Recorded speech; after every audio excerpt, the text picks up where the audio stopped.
जय गुरु. जय गुरु.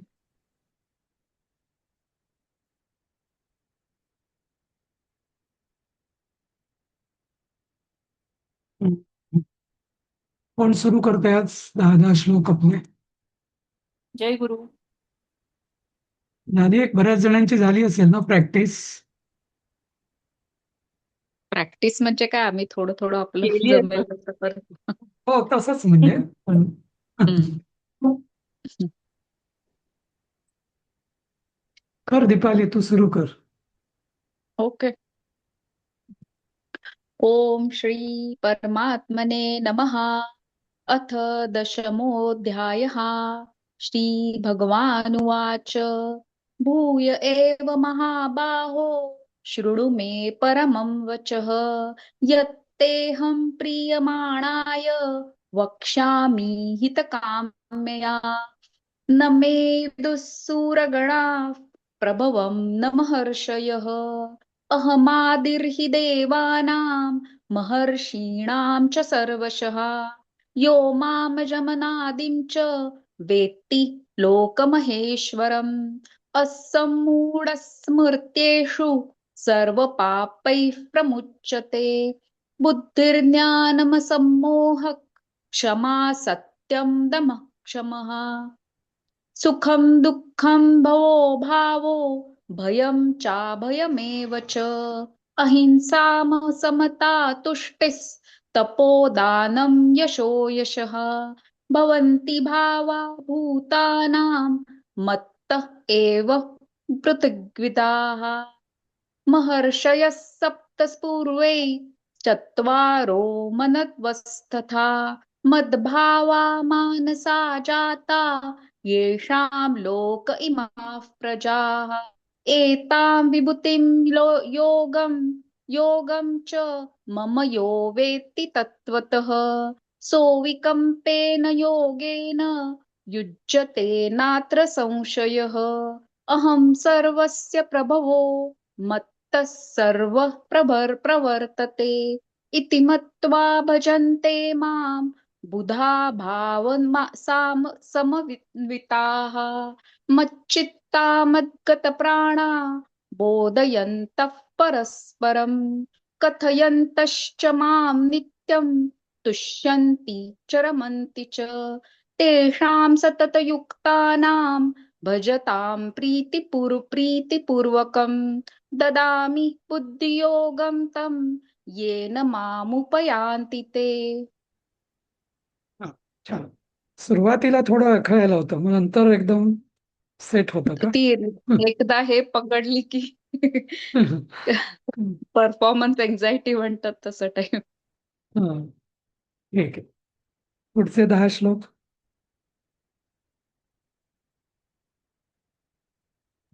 मी try करू. जयमाला. हो हो.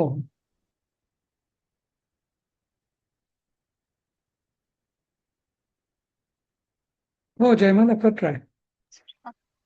तेषामेवानुकम्पार्थ महमज्ञानजं तमः नाशयाम्यात्मभावस्थो ज्ञानदीपेन भास्वता. अर्जुन उवाच. परं ब्रह्म परं धाम पवित्रं परमं भवान् पुरुषं शाश्वतं दिव्यमादिदेवमजं विभुम्.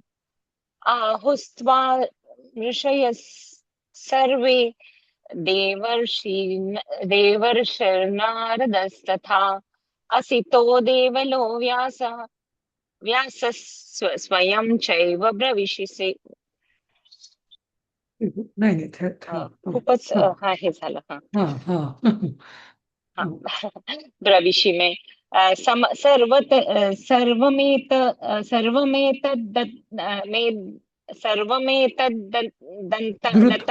मन्ये. धृतन् द्रुत की द ध्रुव आहे. द अच्छा, द ओके. ला र आहे. दृष्टी दृष्ट सारखं ध्रुव आहे. ओके, धृतम नाही. मला वाटलं द ला द म्हणून मी. हा, ओके. हा. सर्वमेतद्धृतं मन्ये यन्मां वदसि केशव. न हि ते भगवन् व्यक्तिं विदुर्देवा न दानवाः. स्वयमेवा स्वयमेवात्मनात्मानं वेत्थ त्वं पुरुषोत्तम भूतभावन् भूतेश देवदेव जगत्पते वक्तुर्महस्य महस्य शेषेण दिव्या ह्यात्मविभूतयः याभिर्विभूतिभिर्लोका निमान् त्वं व्याप्य तिष्ठसि कथं विद्यामहं योगिन् स्वां सदा परिचिन्तयन् केषु केषु च भावेषु चिन्तोऽसि भगवन्मया विस्तरेणात्मनो योगं विभूतिं च जनार्दन भूयः कथय तृप्तिर्हि शृण्वतो नास्ति मे मृतम् श्रीभगवानुवाच हन्त ते कथयिष्यामि दिव्या ह्यात्मविभूतयः प्राधान्यतः अन्यतः कुरु श्रेष्ठ नास्त्यन्तो विस्तरस्य मे अहमात्मा गुडाकेश सर्वभूताशयस्थितः अहमादिश्च मध्यं च भूतानामन्त एव च एक फक्त सांगायचं होतं हे 17व्या श्लोकात कथम विद्यामहम योगिन इथे ऍक्च्युअली ना योगिन्स असं म्हणायला पाहिजे. कथम विद्यामहम योगिन्स त्वाम सदा, कारण स हा इकडे यायला पाहिजे खरा, कारण ओके. तो योगिन्स असं आणि मग पुढं त्वाम सदा असं असं पाहिजे खरं योगिन्स. ओके. पण तो न च्या समोर त आल्यामुळे तो योगिन्स असं. ठीक आहे. 21व्या वर्षपासून कोण म्हणेल पुढे? जय गुरु सर, मी म्हणू का? सुखदा. आदित्यानामहं विष्णुर्ज्योतिषां रविरंशुमान् मरुतामस्मि नक्षत्राणामहं शशि वेदानां सामवेदोऽस्मि देवानामस्मि वासवः इन्द्रियाणां मनश्चास्मि भूतानामस्मि चेतना रुद्राणां शङ्करश्चास्मि वित्तेषो यक्षरक्षसां वसूनां पावकश्चास्मि मेरुः शिखरिणामहं पुरोधसां च मुख्यं मां विद्धि पार्थ बृहस्पतिम् सेनानीनामहं स्कन्द सरसामस्मि सागरः महर्षिणां भृगुरहं गिरामस्मेकमक्षरम् यज्ञानां जपयज्ञोऽस्मि स्थावराणां हिमालयः अश्वत्थः सर्ववृक्षाणां देवर्षीणां च नारदः गन्धर्वाणां चित्ररथः सिद्धानां कपिलो मुनिः उच्चैश्रवः समश्वानां विद्धि माममृतोद्भवम् ऐरावतं गजेन्द्राणां नराणां च नराधिपम् आयुधानामहं वज्रं धेनूनामस्मि कामधुक् प्रजनश्चास्मि कन्दर्प सर्पाणामस्मि वासुकिः अनन्तश्चास्मि नागानां वरुणो यादसामहम् पिता चास्मि यमः संयमतामहम् प्रह्लादश्चास्मि दैत्यानां कालः कलयतामहम् मृगाणां च मृगेन्द्रोऽहं वैनतेयश्च पक्षिणाम्. जय गुरु. कोण म्हणेल पुढचे 10 किंवा 12 श्लोक? मी म्हणू सर? मनीषा. हा मनीषा. पवनः पवतामस्मि रामशस्त्रभृतामहं झषाणां मकरश्चास्मि स्रोतसामस्मि जाह्नवी सर्गाणामादिरन्तश्च मध्यं चैवाहमर्जुन अध्यात्मविद्यानां वादः प्रवदतामहम्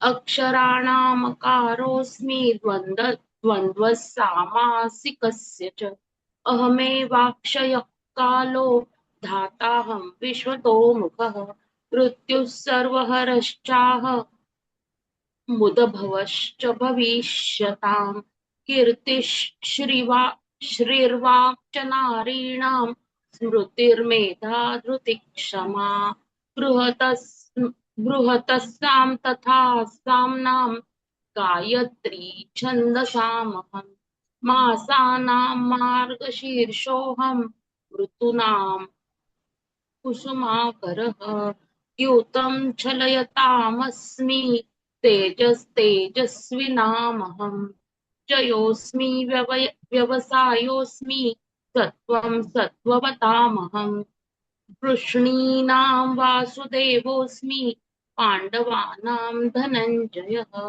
मुनीनामप्यहं व्यासः कवीनामूषणा कविः दण्डो दमयतामस्मि नीतिरस्मि जिगीषताम् मौनं चैवास्मि गुह्यानां ज्ञानं ज्ञानवतामहम् यच्चापि सर्वभूतानां बीजं तदहमर्जुन न तदस्ति विना यत् स्यान् मया भूतं चराचरम् नान्तोऽस्ति मम दिव्यानां विभूतीनां परन्तप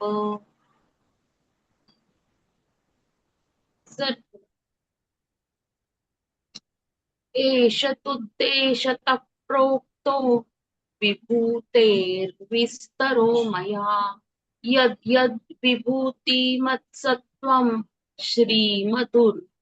श्रीमदुर्जितमेव वा तत्तदेवावगच्छत्वं मम तेजोशसम्भवम् अथवा बहुनैतेन किं ज्ञातेन तवार्जुन विष्टभ्याहमिदं कृत्स्नं मेकांशेन स्थितो जगत् ॐ तत्सदिति श्रीमद्भगवद्गीतासु उपनिषत्सु ब्रह्मविद्यायां योगशास्त्रे श्रीकृष्णार्जुनसंवादे विभूतियोगो नाम दशमोऽध्यायः हरये नमः हा तर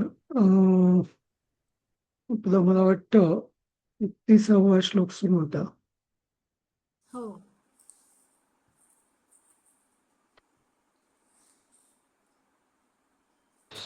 सर हा PDF हो आज नक्की मिळेल तुम्हाला. बरं हं, आज नक्की मिळेल. हं. हे प्रल्हाद वैनतेयश्च पक्षिणाम हे झालं होतं बरोबर. हा सर तुम्ही 31वा ते सांगत होतात ना विनितेला 3 मुलं गरुड अरुण आणि जटायू. हो हां हां सर हा गरुड म्हणजेच म्हणजे जटायू अरुण आणि गरुड हे नाव आहे का गरुड हा पक्षी आहे? नाही गरुड हा म्हणजे तसं सगळ्या म्हणजे गरुड जातीचा पक्षी पण आहे, पण गरुड हे स्वतंत्र जसं विष्णूचं वाहन आपण गरुड म्हणतो ना, नाही का, हां तर तो गरुड पक्षी असा. जसं गरुडाचा भाऊ अरुण तो सूर्याचा सारथी झाला, कारण सूर्य सुद्धा विष्णू रूपच आहे. आणि जटायू जो होता तोही त्यांचा तिसरा भाऊ, पण तो जो आपण बघतो रामायणामध्ये, आणि मग तो त्याचा मृत्यू झाला नंतर. पण हे तिघही गरुड जातीतच येतात ना हो हो पक्ष्यांच्या? हां हो हां हो. म्हणजे ह्याला वेगळं नाव नव्हतं गरुडाला. असं म्हणता येईल, पण ऍक्च्युली म्हणजे जटायू तर गरुडासारखाच दिसायचा, म्हणजे पक्षीच होता तो. अरुण हो पक्षीच होता बहुतेक, पण काय माहिती तो लंगडा होता आणि असा अरुण. अरुण अरुण हा. हो का? सर हा जटायूचा मग पण तो कोणती सारथी मोठा कसा भाऊ होता झाला? ना, काय? हा जो नंतर भेटला आणि त्याने सांगित तो तो हनुमाना संपाती नंतर ते संपाती संपाती. हा संपाती. हा हो ते पण आहे, मला आठवत नाही एक्झॅक्टली आता. पण हे सगळे एकाच फॅमिलीतले एवढं मला माहिती आहे. संपाती, गरुड, जटायू, अरुण हे सगळं. हम्म. विनता, त्यांची माता ही विनिता. हम्म. असं. ठीक आहे. हा. सर आणि तुम्ही तर हे पण सांगितलं होतं की सूर्याची पत्नी छाया हो आणि हो कोण दुसरी पत्नी कोण? दुसरी त्याच्याबद्दल मला माहिती नव्हतं असं मी बोललो होतो, पण असू शकेल असं मी म्हटलं होतं, नाही का? अच्छा. हा. संध्या सर संध्या संध्या. संध्या संध्या ही त्याची पत्नी आहे की नाही मला जरा शंका आहे. पण छाया, जसं मी तुम्हाला ते मग नवग्रह स्तोत्रातलं उदाहरणही दिलं होतं, छाया मार्तंड संभूतम, असा तो श्लोक आहे ना. शनेश्वरम. हा. तर मग ठीक आपण छाया म्हणजे सावली का समजतो? आहे. See, छाया ही सूर्याच्या मागोमाग असते ना. जशी पत्नी ही पतीच्या मागोमाग असते, पतीला नेहमी कायम साथ देत असते, तशीच सूर्याच्या मागोमाग छाया असं. पण मग छाया सावली का झाली? हा. म्हणजे सावली म्हणजे आता आपण झाडाखाली बसलं की सावलीत बसतो असं म्हणतो ना. हो हो. नाही, पण आता असं म्हणता येईल आपल्याला, छाया म्हणजे काय, जसं शॅडो म्हणजे प्रतिबिंब, हा नाही का, या अर्थाने, हा त्या अर्थाने जवळपास, शॅडो. नाही का? हा. हा शॅडो किंवा प्रतिबिंब. तर जसं पत्नी जर पतीला पूर्ण अगदी एकरूप झालेली असली, तर ती जणू त्याचंच प्रतिबिंब असते ना, त्या अर्थाने, किंवा त्याची छाया असते असं म्हणतो ना आपण. सगळं मान्य सर, फक्त छाया का म्हटलं सावलीला असं मला कळत नाही. कारण सूर्याची पत्नी मी किती तेजस्वी आणि प्रभावी असणार. हो. नाही, अशी स्टोरी आहे ना काहीतरी, की सूर्याची जी पहिली पत्नी होती तिचं नाव काय, ती शरयू असं असंच काहीतरी होतं. संज्ञा आहे नाव तिचं, संज्ञा. हा. हो. तिने काहीतरी आपली शॅडो इमेज बनवली होती जेव्हा ती आपल्या वडिलांना भेटायला, म्हणजे विश्वकर्मा तिचे वडील त्यांना भेटायला गेली होती, म्हणून तिने आपली एक इमेज बनवली होती, शॅडो इमेज. तिचं नाव छाया. अच्छा. तर असं काहीतरी आठवतं मला वाचल्याचं. एक्झॅक्ट आता मी इतक्यात बरेच दिवसात वाचलं नाही याविषयी काही, त्यामुळे सांगू नाही शकत. किंवा ते हम्म. सूर्याचं तेज सहन होत नाही म्हणून तिने छाया बनवलं, असं काहीतरी स्टोरी आहे ती. अच्छा. हा. अशी आहे काहीतरी स्टोरी ती. हो तिचं हो, त्याचं छेद ते सहन होत नाही आणि मग ती हे करायला छाया जाते बनवते. हा छाया म्हणून ती तिच्यावर छाया प्रतिरूप बनवते बनवून आणि ती छाया दुसरी पत्नी बनते. तप करायला जाते हम्म. असं काहीतरी. अच्छा. जसं ते असू शकतं म्हणजे असं. पण तुम्हाला सांगू का की हे सगळे जे आहेत ना, हे काहीतरी, या ज्या गोष्टी असतात ना, बऱ्याचदा या रूपकात्मक असतात. हम्म. म्हणजे त्यातला आपल्याला लक्षात राहावं म्हणून अशा त्या गोष्टी, कथा असतात त्या, पण त्यातला खरं आशय जो असतो ना, तो काहीतरी वेगळाच असतो. त्याच्याविषयी जरा माहिती घेऊन सांगेन मी तुम्हाला. हम्म. चालेल सर. हो. गुगल AI says की सूर्यदेवाच्या दोन मुख्य पत्नी आहेत. संज्ञा, जिला सरज्ञू किंवा संजना असेही म्हणतात, आणि छाया. अधिक नंतर संज्ञा ही विश्वकर्मा त्वष्टा यांची कन्या आणि सूर्यदेवाची पहिली पत्नी आहे. छाया ही संज्ञा देवीची सावली होती.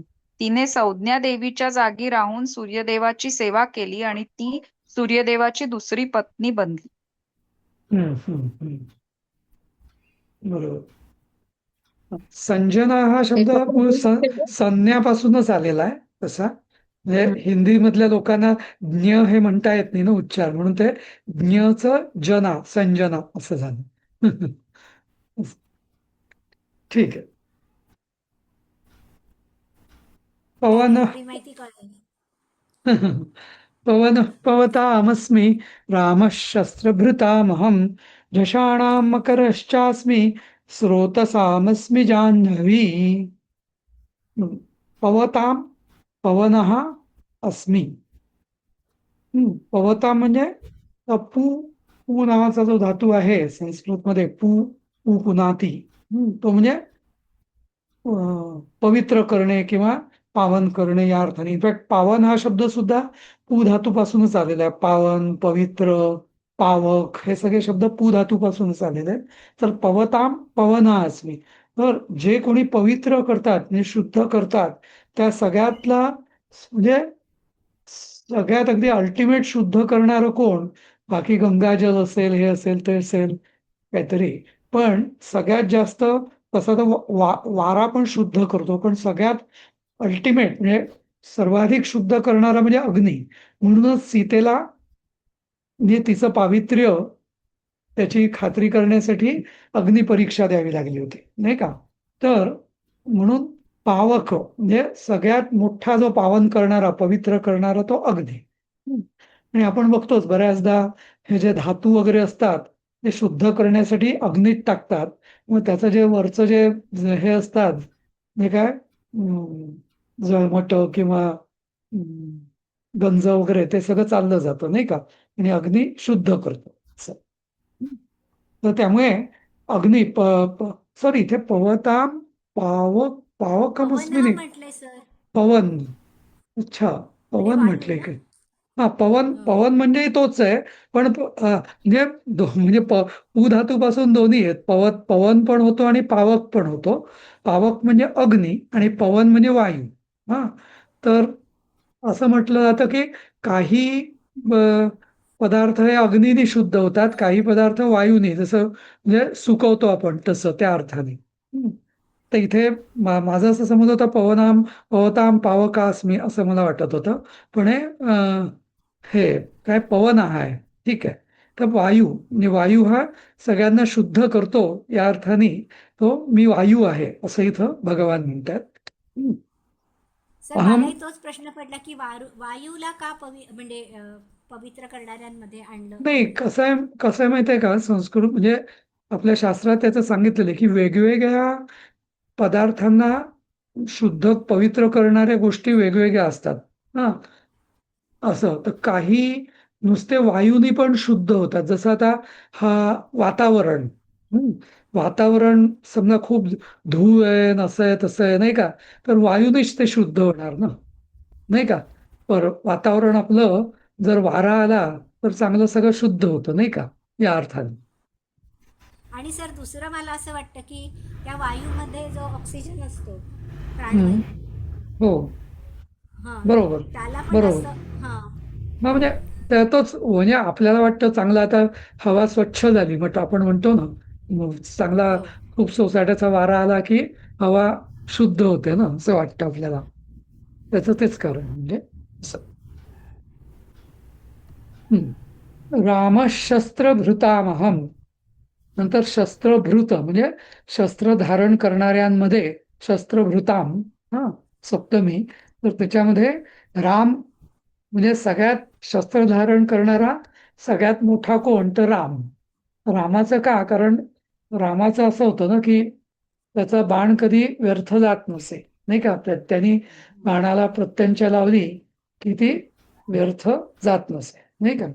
तर तसं आणि म्हणूनच त्यानेच मग त्यांनी त्या परशुरामाचाही तसाच मग पराभव केला होता ना, की त्यांनी त्याला सांगितलं होतं परशुरामाला की आता मी बाण तर लावला, आता मी या व्यर्थ नाही जाऊ शकत, आता मला कोणाला तरी कशाला तरी मारलाच पाहिजे असं. मग परशुरामाने मग असं सांगितलं की ठीक आहे, माझं जे सगळं पुण्य आहे त्या बाणाने त्याचा नाश होऊ दे असं. त्यामुळे त्यांनी त्याला पुण्य अर्पण केलं होतं असं. अशी ती कथा आहे. नंतर झषाणाम मकर हा अस्मी. झष म्हणजे जलचर. तर जलचरांमधला सगळ्यात मुख्य कोण? तर मगरमच्छ किंवा मगर ज्याला आपण म्हणतो, हा, ती. पण ती सगळ्या म्हणजे नदीमध्ये वगैरे सगळ्यात भयंकर तीच असते, नाही का? मगर. हा, त्यामुळे सगळ्यात बलवान, हा, शक्तिमान ती मगरच असते. त्यामुळे सगळ्या जलचरांमध्ये मी मगर आहे आणि स्रोतसाम जान्हवी अस्मी. सगळे जे स्रोत आहेत, पाण्याचे जे स्रोत म्हणजे नद्या थोडक्यात, त्या नद्यांमधली सगळ्यात मोठी नदी जी आहे ती गंगा नदी, जान्हवी, ती मीच आहे. तर तिचं जान्हवी नाव का पडलं? तर जन्नू ऋषींच्या ती कानातून बाहेर आली म्हणून तिचं नाव जान्हवी असं पडलेलं आहे. म्हणजे ती पुराणातली कथा आहे. हं. तर म्हणजे हा ही सगळं एक विचारायचं आहे की हम्म, परमात्मा म्हणजे सगळ्या विश्व ब्रह्मांडाचा नायक म्हटलं तरी हम्म, उदाहरणं फक्त मेनली भारतातली आहेत असं नाही का वाटत? हिमालय, मेरू. हम्म. पण आता कसं आहे म्हणजे या दोन्ही गोष्टी प्रूव्ह होतात की आपण बऱ्याचदा लोकांना वाटतं की आर्य बाहेरनं आले वगैरे ना, तर ती थिअरी किती फोल आहे ते त्यावरनं कळतं की सगळी आपली जी कथानकं जी आहेत ती सगळी म्हणजे म्हणजे अखंड भारतातील असं म्हणूया आपण, तर ती उदाहरणं आहेत सगळी, नाही का? हम्म. आणि कारण आपली ही जी संस्कृती आहे ही म्हणजे आता जसं सप्त नद्या सप्त सिंधू हा जो सगळा प्रदेश आहे म्हणजे आपण म्हणजे गंगेचे यमुनेचे वगैरे सगळ्या ज्या पवित्र नद्या वगैरे हे सगळं भारतात म्हणजे अखंड भारतातलीच उदाहरणं आहेत ना ती असं. हो. हा. आणि जसं मी मागे तुम्हाला म्हटलं होतं की असं काय की पुराणात भविष्य पुराणात वगैरे असं म्हटलेलं पण आहे की भारतभूमी हं, किंवा जम्बूद्वीप आणि भारतभूमी ही पुण्यभूमी आहे आणि कर्मभूमी आहे.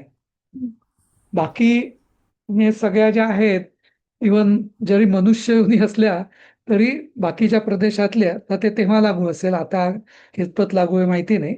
पण बाकी म्हणजे इथंच मनुष्याच्या कर्माला आणि पुरुषार्थाला भरपूर वाव आहे. कदाचित असं असेल की पूर्वीच्या काळी म्हणजे आपण म्हणतो ना की जेव्हा भारत अत्यंत पुढारलेला होता तेव्हा बाकी सगळ्या प्रदेशांमध्ये लोक अत्यंत मागास होते, नाही का? म्हणजे सांस्कृतिक किंवा अं, हा जो वारसा होता हा फक्त भारताचाच होता. बाकी म्हणजे अगदी बाकीच्या ज्या संस्कृती आहेत त्या काही फार मागे जात नाहीत, नाही का? ग्रीक संस्कृती किंवा सुमेरियन संस्कृती किंवा इजिप्शियन संस्कृती, नाही का? हं. ठीक आहे. मला असं जाणवतं की हा जो सगळा आपला रेफरन्स आहे ना, जसं हे म्हणाले की जसा इकडचा आहे तसा आपला हम्म, जास्तीत जास्त एक श्रीलंका जिथे रावण होता, किंवा हम्म. एक मध्ये असं कनेक्शन ऐकलं होतं की सीतेचं काहीतरी कनेक्शन कोरियाशी पण हे केलं होतं ना, ते एक नरेंद्र मोदींनी त्यांना हे केलं, मग तिचं काहीतरी कोणतरी येऊन जातं, नाही तिचे वंशज नाही, ते काही आहेत हा असं हा हा ते आहे, असं तसं आहे काहीतरी. म्हणजे. हा, नाही पण हा तसं सगळा जो आहे. भाग आहे ना अगदी थेट हम्म. कोरिया इंडोनेशिया पर्यंत म्हणजे ती करेक्ट. भारतीय म्हणजे आपली सनातन संस्कृती पसरलेली होती असं करेक्ट. त्या हा. दृष्टीने. तर हो. त्या यानी मला असं वाटतं की आपला हा जो पार्ट आहे हा, आणि प्लस नक्षत्र आणि हे ते वगैरे जे दिसतं त्या ह्याच्यातून ते एवढं आपलं हे होतं, आपल्याकडे कुणी असं खूप प्रवास करून दुसऱ्या देश शोधून काढून तिथे हे करून वगैरे असं टाईपचं काही हे नव्हतं, जो आपल्याला नंतर म्हणजे towards start of the century और हे सुरू झालं होतं ना, तिकडचे लोक वगैरे नावेनी आपल्या इथे आले आणि मग त्यांनी नवीन नवीन प्रदेश जसं न्यूझीलंड, ऑस्ट्रेलिया किंवा अमेरिका शोधून काढली वगैरे, तसं आपल्याकडे हे नव्हतं असं वाटतं मला. तो एक हे असं नाही की भूमी तसं शोधण्याचा हे नाही नव्हता. कसं असतं माहितीये का? स्थलांतर जे होतं ना देशांतर किंवा स्थलांतर हे नेहमी कमी म्हणजे कमी समृद्ध प्रदेशातून अधिक समृद्ध प्रदेशात जगाचा हा सर्वसाधारण नियम आहे, नाही का? जसं हम्म. इकडून लोक अमेरिकेला जातात, इकडून लोक हम्म. आफ्रिकेला जाणारे क्वचित असतात, नाही असं नाही. धंद्याला हम्म. व्यावसायिक किंवा बिझनेसमन लोक तसे आफ्रिकेला वगैरे, इनफॅक्ट आफ्रिकेचे हे जे सगळी हे जे आहेत नायजेरिया, केनिया अगदी तिथे तिकडे हम्म. खूप ते आहे. तसेच आपले लोकही सगळे इकडे गेले, पण जिथं तुम्हाला सुरक्षिततेचीच हमी नाही आणि जे मागासलेले प्रदेश आहेत तिकडे कोणी जात नाही ना. हम्म. नाही एक का? तर व्यापार करायला गेलेल्याचं जाणवतं टुवर्ड्स हा. मिडल ईस्ट, हो.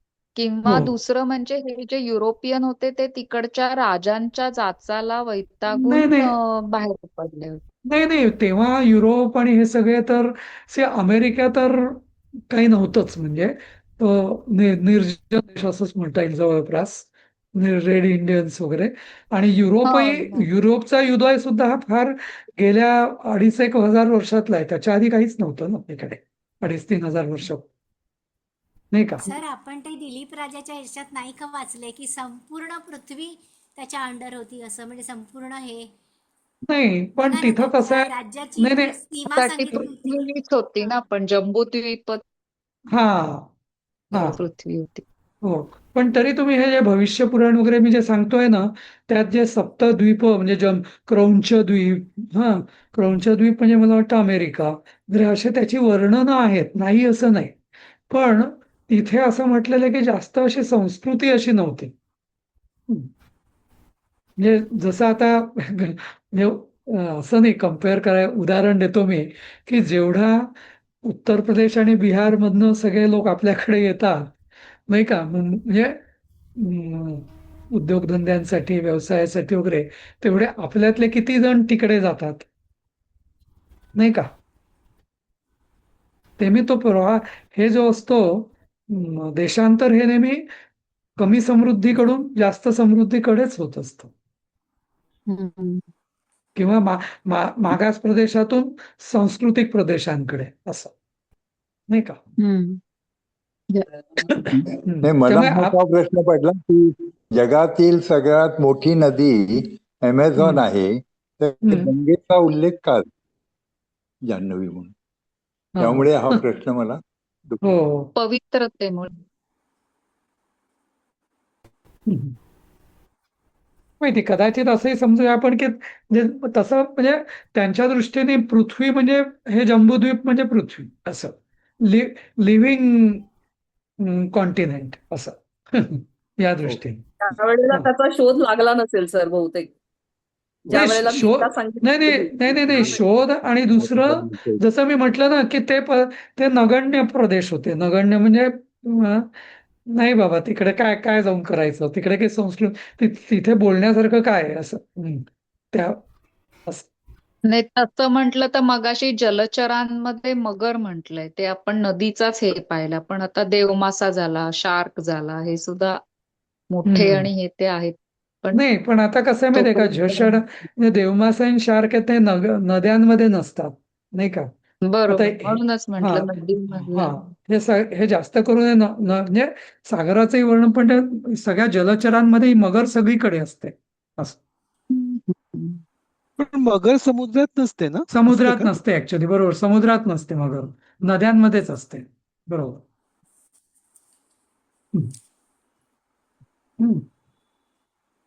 ठीक आहे. दुसरं, पुढचा श्लोक. सर्गाणामादिरंतश्च मध्यम चैवाहम अर्जुन अध्यात्मविद्या विद्यानां वादः प्रवदतामहम. तर हे अर्जुना, अहम मी, सर्गाणाम, सर्ग म्हणजे म्हणजे सृज धातूपासून सर्ग, सृष्टी, सृजन सगळे शब्द आलेले आहेत. तर सर्गाणा म्हणजे सगळ्या सृजनाचा, म्हणजे सगळ्या सृष्टीचा आदी, अंत आणि मध्य हा मीच आहे. म्हणजे थोडक्यात सगळ्या सृष्टी माझ्याचमुळे निर्माण झालेली आहे, असं भगवान सांगतायत, की ज्याच्यात आधी पण मी असतो, नंतर पण मी असतो, आणि सुरुवातीला पण म्हणजे मी आहेच, असं, नाही का? तर त्यामुळे नंतर विद्यानाम अध्यात्मविद्या, सगळ्या विद्यांमध्ये जी अध्यात्मविद्या, अध्यात्म या शब्दाचा अर्थ मी मागे तुम्हाला सांगितला होता, काय होता? स्थूलापासून ते सूक्ष्म किंवा अद्वैतापर्यंत. स्थूल, आधी आत्म म्हणजे आत आत आत आत जाणं, म्हणजे आत्मतत्वाचा शोध घेणारी जी विद्या, ती आत्मविद्या. म्हणजे आत्म्याचा शोध घेणारी विद्या, ती आत्मविद्या, असं. पण बाकी ज्या विद्या आहेत त्या स्थूल आहे, म्हणजे सुपरफिशियल आहेत थोडक्यात, म्हणजे किंवा पोटभरीच्या आहेत, उपजीविकेच्या विद्या आहेत. बाकी सगळ्या शिल्पकला म्हणजे शिल्पविद्या, अश्वविद्या, धनुर्विद्या वगैरे वगैरे, आयुर्वेद वगैरे, या सगळ्या. पण जी अध्यात्मविद्या आहे ती सगळ्यात मोठा जो पुरुषार्थ मोक्ष, त्याची विद्या ती अध्यात्मविद्या, आणि ती मी आहे. हम्म. हं.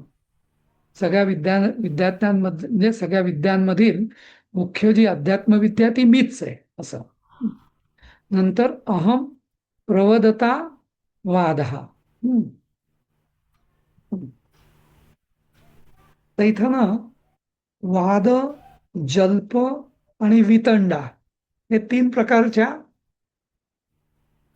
म्हणजे तुम्ही म्हणजे शब्दच्छल या 3 प्रकारांनी होऊ शकतो. तर एक असतं जल्प. जल्प म्हणजे काय? बडबड. जसे म्हणजे बऱ्याचदा आपण व्यवहारात जर आपण कधी अवलोकन केलं की दिवसात मी किती बोललो, त्यापैकी 90% आपलं बडबड ही निरर्थक असते. बरोबर? त्याला म्हटलं जातं जल्प. नंतर वितंडा. वितंडा म्हणजे थोडक्यात अर्थाचा अनर्थ करणारी जी विद्या ती वितंडा. म्हणजे जे बोलणं म्हणजे कोणीतरी काहीतरी म्हटलं त्याच्यावरनं वाद उकरून काढणं आणि म्हणजे ज्यातनं निष्पन्न काही होत नाही म्हणण्यापेक्षा अनर्थ होतो सगळा, त्याला म्हणतात वितंडा. म्हणजे थोडक्यात भांडण. म्हणूनच आपण वितंडवाद म्हणतो ना, की वितंडवाद घालू नकोस. तर ऍक्च्युली वितंडवाद असा 2 शब्द नाहीये. म्हणजे वितंड हा वेगळा शब्द आहे, वाद हा वेगळा शब्द आहे. आणि वाद या शब्दाचा व्याख्या दिली आहे आपल्या शास्त्रामध्ये, वादे वादे जायते तत्वबोधः असं. म्हणजे काय? कुठलंही जे कन्स्ट्रक्टिव्ह डिस्कशन असतं त्यातनं काहीतरी तत्वबोध होतो. बरोबर? म्हणजे म्हणजे काहीतरी नवीन ज्ञान प्राप्ती होते, त्याला म्हणतात वाद. वाद म्हणजे argument for the sake of argument नाही, ते वितंडा किंवा जल्प. तर असं म्हटलं जातं की जे विद्वान लोक किंवा हे लोक आहेत ते नेहमी वादांमध्ये, म्हणून आपल्या परंपरेमध्ये वादाला खूप महत्व होतं. जसे शंकराचार्य, मंडन मिश्र वाद वगैरे यांना वाद म्हणायचे. आता वाद म्हणजे आपल्याला ते वाद काय घालायचे, पण तसं नाही. वाद हा चांगल्या अर्थाने वापरला जातो. वाईट अर्थाने म्हणायचं झालं तर जल्प. जल्प म्हणजे मूर्खांची बडबड, ते म्हणजे जल्प. की ज्यातनं कशाचंच काही निष्पन्न होत नाही. बडबड बडबड बडबड बडबड करून काय त्याचा फायदा काय? काही नाही, नुसती तोंडाची वाफ दवडणं, त्याला म्हणतात जल्प. वितंडा म्हणजे त्यांनी उलट म्हणजे भांडण किंवा काहीतरी अनर्थ होणं, त्याला म्हणतात वितंडा. तर वाद, जल्प आणि वितंडा हे 3 जे प्रकार आहेत बोलण्याचे, त्यातला वाद मी आहे असं. कारण वादाने, जसं मी म्हटलं, वादे वादे जायते तत्वबोध. वादाने तत्वबोध होतो आणि तत्वबोध हा मनुष्याच्या उन्नतीला, प्रगतीला कारणीभूत ठरतो. म्हणून इथं म्हटलेलं आहे अहम प्रवदताम वादः. विवाद म्हणजे काय? वादविवाद. आपण वादविवाद. वादविवाद म्हणजे म्हणजे परस्पर चर्चा. म्हणजे वाद आणि विवाद म्हणजे विशेष वाद. म्हणजे काहीतरी विशिष्ट विषयांवर तो वादविवाद किंवा असं. आणि विसंवाद म्हणजे काय? विसंवाद संवाद नाही. आता मग एक संवाद झाला. संवाद म्हणजे ज्यांनी म्हणजे चांगला वाद, तो संवाद. आणि विरोधी संवाद म्हणजे वाईट, म्हणजे परत तो म्हणजे अनर्थाला जो कारणीभूत असतो तो विसंवाद असं.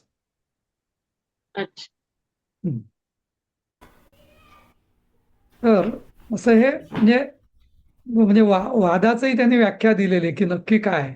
आणि असं म्हटलं जातं की शहाण्या माणसांनी कधी जल्प आणि वितंडांच्या भानगडीत पडू नये. वाद जरूर करावेत, पण जल्प आणि वितंडा कधी करू नये. म्हणजे आता वाद म्हणजे काय, दोन्ही हा बोल. तुम्ही आता काय म्हणाला? तर वादे वादे जायते तत्वबोधः. म्हणजे आता असं उदाहरण देऊ आपण की आत्ता जे आपण बोलतोय तर हे तत्वबोधासाठी बोलतोय, नाही का? म्हणजे ही बडबड आहे का? नाही. नाही का? काहीतरी कोणाला तरी काहीतरी आपण नवीन काहीतरी माहिती देतोय, ज्ञान देतोय, किंवा एकंदरच म्हणजे तत्वबोध होतोय नाही का, त्याला म्हणतात वाद. हा चांगला आहे.